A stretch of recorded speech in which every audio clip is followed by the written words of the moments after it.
నా పేరు రంగారెడ్డిని Telangana state ground water డిపార్ట్మెంట్లో రీసెర్చ్ చేయాలిస్ట్ అండి. చూడండి, ఇక్కడ కనపడుతున్న ఈ బోరు జనగాం జిల్లా పాలకుర్తి మండలం షాతాపూర్ గ్రామంలో నాగేశ్వరరావు అనే సార్కు సర్వే చేసిన పాయింట్ అండి. ఈ పొలం మొత్తం 3 ఎకరాల పొలం అండి. ఈ 3 ఎకరాల పొలంలో గతంలో ఆ రైతు 2 బోర్లు వేస్తే 2 బోర్లు కంప్లీట్గా ఫెయిల్ అయ్యండి. అలాంటి పొలంలో మేము ఇప్పుడు కేవలం 300 ఫీట్ల లోపలనే దాదాపు 2.5 నుంచి 3 ఇంచుల దాకా నీళ్ళు ఇవ్వగలిగామండి.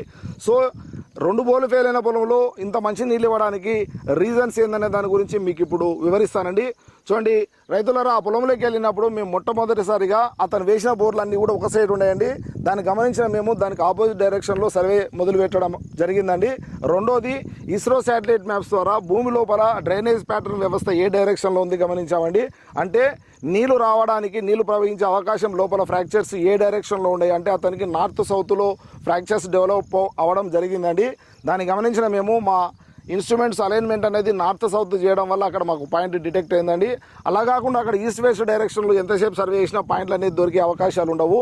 సో ఒక జియాలిస్ట్ అనే వాళ్ళు భూమి పైన అక్కడ ఉండే సాఫ్ట్ ఫార్మేషనా, హార్డ్ ఫార్మేషనా, అక్కడ ఉండే రాక్ స్ట్రక్చర్స్ ఏంది ఇవల్ల గమనించడమే కాకుండా భూమి లోపల డ్రైనేజ్ ప్యాటర్న్ అనేది కూడా ఏ డైరెక్షన్లో ఉందనేది కూడా ఇప్పుడు ఆధునిక టెక్నాలజీ ద్వారా ఇస్రో శాటిలైట్ మ్యాప్స్ ద్వారా గుర్తుపట్టగలిగే అవకాశం ఉంది. కాబట్టి ఆ డైరెక్షన్ వెంబడి సర్వే చేస్తే మాత్రమే మాకు పాయింట్లు దొరికినాయి.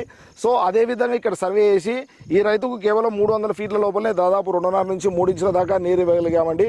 సో రైతులారా, నా విజ్ఞప్తి ఏంటంటే పరిజ్ఞానం అనేది చాలా ముందుకెళ్ళిందండి. ఇలాంటి కాలంలో కూడా మీరు ఇంకా రాయి కడ్డీలు టెంకుల ద్వారా వెళ్ళి ఎక్కువ బోర్లు ఫెయిల్ అయ్యే అవకాశాలను మీరు తీసుకొని తెచ్చుకోవద్దండి.